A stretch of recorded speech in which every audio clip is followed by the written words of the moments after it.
Hey, what's going on, guys? We have the World of Dawn banner, which is a banner filled with heroes from Radiant Dawn, go figure.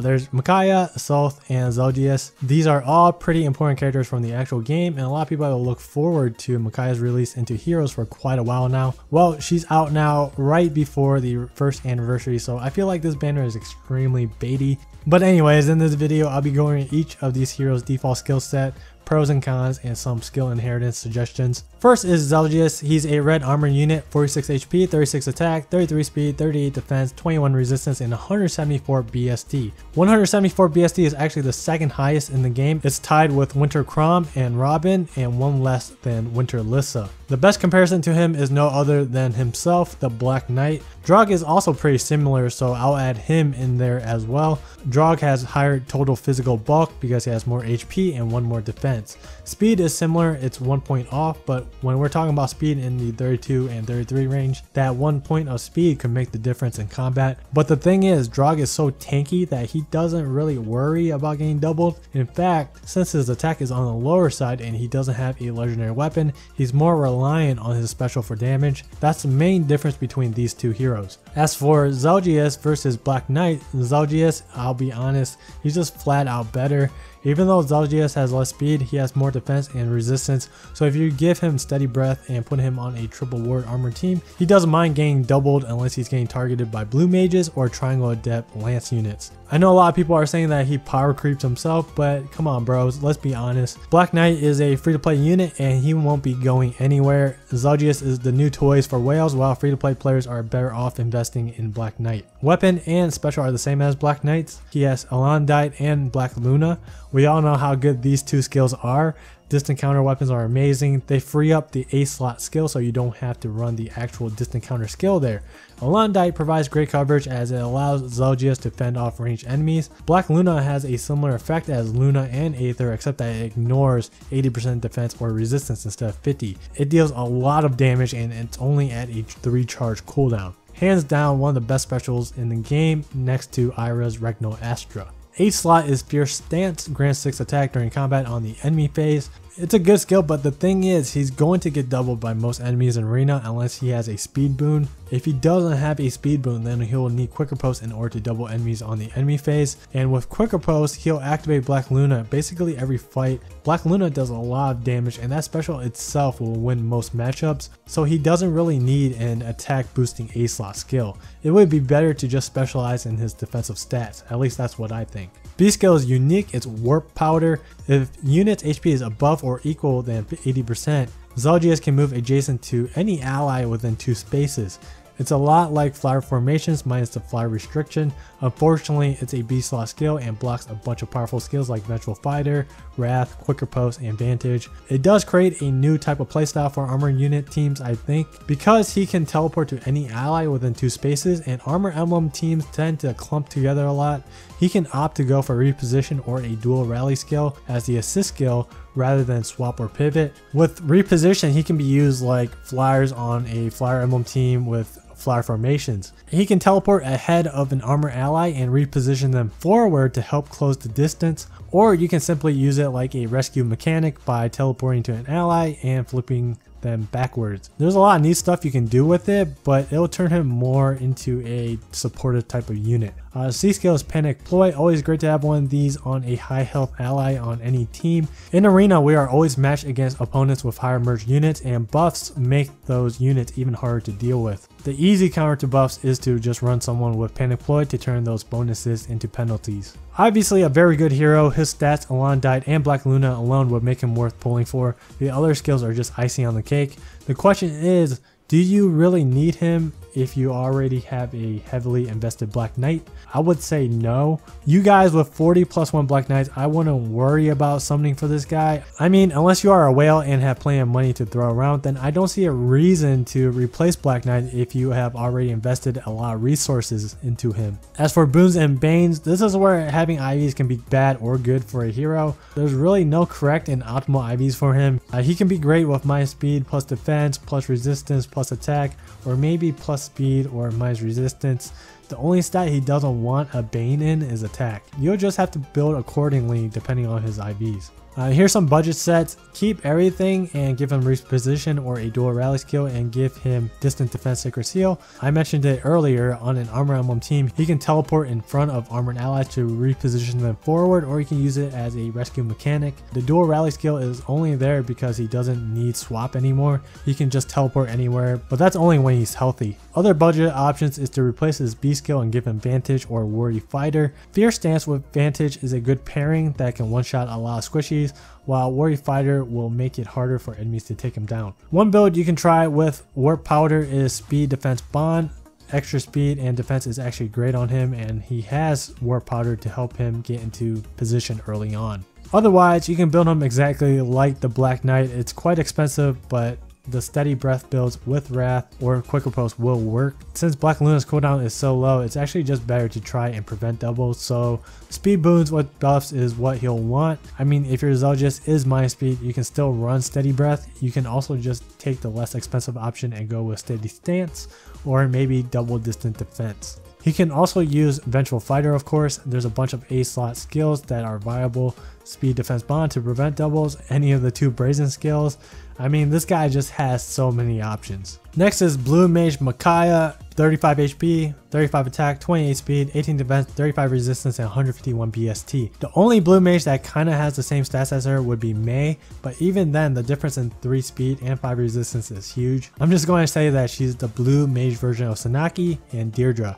Middling speed on the lower side, high attack, and high resistance. It's a stat line made for the enemy phase, and on that phase, she should be used strictly as an anti-mage if not for her weapon. On the player phase, she's more like Deirdre. Both of these units would like a defensive set, so they don't really excel on the player phase, but they do have weapons with an effective against tag. So whatever class that their weapon is effective against, you just want to focus on those enemies on the player phase. Micaiah's weapon happens to be Thani. It grants 3 resistance passively, effective against armored and cavalry foes. This is the first weapon that is effective against 2 different classes, I believe. Also, against armored and cavalry foes using bow, dagger, magic, or staff, damage from first attack received by unit during combat is reduced by 30%. The last effect on her weapon is fantastic. It allows her to be an even better anti-mage, and she can be a hard counter to the current arena meta. Arena, at least from what I've seen, is filled with Winter Tharjas, Brave Lens, and not as much Reinhardt, but they are still relevant. With just her default set, she can take out Winter Tharjas, tank the strongest version of Reinhardt with buffs, and if you give her Deflect Missiles 3 Sacred Seal, she can tank the strongest version of Brave Bow Lin. Then on the player phase, she can one round KO most armored and cavalry units as long as they aren't green. Assist is sacrifice, convert penalties on target into bonuses. Basically the harsh command effect. It also restores target's HP equal to Micaiah's current HP -1. Units HP reduced by amount restored. I don't remember what this skill actually did in the actual game, but I do recall it having a similar effect, or the same effect minus the harsh command part. In a way, it's kind of like reciprocal aid. If there's a damaged ally, use sacrifice on them. It'll restore their HP, and whatever the amount of health that was restored will be subtracted from her HP. And no, she cannot kill herself with this skill. A skill is distant defense, perfect skill on her. She wants to be tanky on the enemy phase, and she'll be primarily used as a ranged counter. There's just no better skill for that job.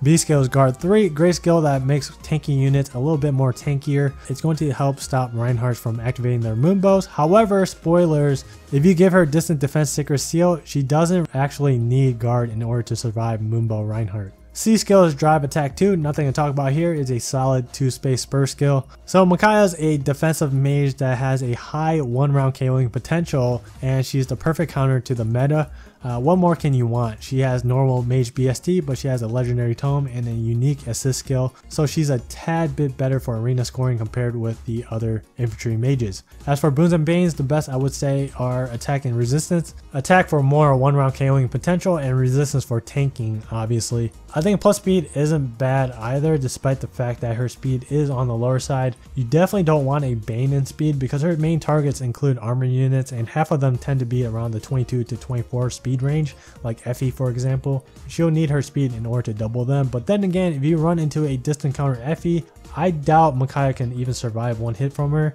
And honestly, HP boon isn't that bad either. It's +4 and percentage based damage reduction skills scale better off of HP, so yeah, it's not that bad. Best bane I would say is defense, then I guess HP. A bane and resistance wouldn't be that bad either since she has a ton of resistance already and is granted 3 from her weapon. Minus resistance would be the best if you want to maximize her physical bulk without sacrificing any damage or speed. Those are pretty simple for her. Her default kit is almost perfect. Just give her Iceberg and either distant defense 3 Sacred Seal or deflect missiles 3. She'll need deflect missiles 3 in order to survive Braybo Lin. I was also thinking about running Noontime or Soul with one of these builds because she has the potential to one-shot a bunch of heroes, so she'll get the full heal from one of those 2 specials. It's probably not worth it though. And by the way, you can run this set with any version of Micaiah, whether it's good or bad IVs, it doesn't matter. Like I said earlier, she doesn't need guard 3 for her to survive Reinhardt. All she needs is double defense Sacred Seal and she'll barely survive, so you can swap out guard for quicker post. That'll make her 1-round KOing potential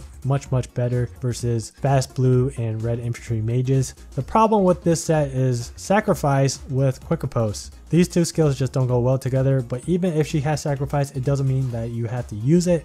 Just keep it there for arena points. Last build is with Renewal. This set is used similar to the one with Guard. The difference is that she'll receive more damage from Reinhardt, but with the Renewal, she can passively restore her health back every other turn. Sacrifice is her special pocket ability, so at least try to somewhat build around it. Use her to tank mages, maybe Brave Lens, and on the side, she can be a pseudo healer. Any IVs can work with any of these builds. Last hero of the banner is Soth, 39 HP, 36 attack, 33 speed, 22 defense, 21 resistance, and 151 BST. His stat line is very similar to Kagero's. Each of his stats are better except for defense and resistance. Defense is the same while his resistance is much lower, but despite his resistance being less by 7, he actually has more magical bulk as a whole. He's definitely better than Kagero, but just marginally better. The only pro that I see for Kagero is that she is easily summonable because she is part of the 4-star pool. After combat, if unit attacked, inflict attack speed, defense, resistance -4 on target and foes within 2 spaces of target through their next actions, and grants attack speed, defense, resistance +4 to unit and allies within 2 spaces for 1 turn. This weapon affects everybody. You can debuff the whole enemy team while buffing yours. The self buff I don't think really does much unless you pair him up with a dancer. There's no other way to really take advantage of the extra stats. I don't think you want him to tank enemies on the enemy phase despite having the extra stats. That aside, your team is essentially granted +8 in every stat. Think of it this way, your units that weren't able to double attack before now can double. They also deal 16 more damage assuming that they double attack and receives 8 reduced damage on the counterattack. It's a really good weapon. By the way, the last part of the effect where it says for 1 turn, it means that the buffs granted from the weapon effect will always disappear at the end of the enemy phase. So let's say Soth gets attacked by a mage on the enemy phase and Soth counterattacks back. Him and his allies will get the buffs from his weapon, but then when the following player phase comes by, the buffs will disappear.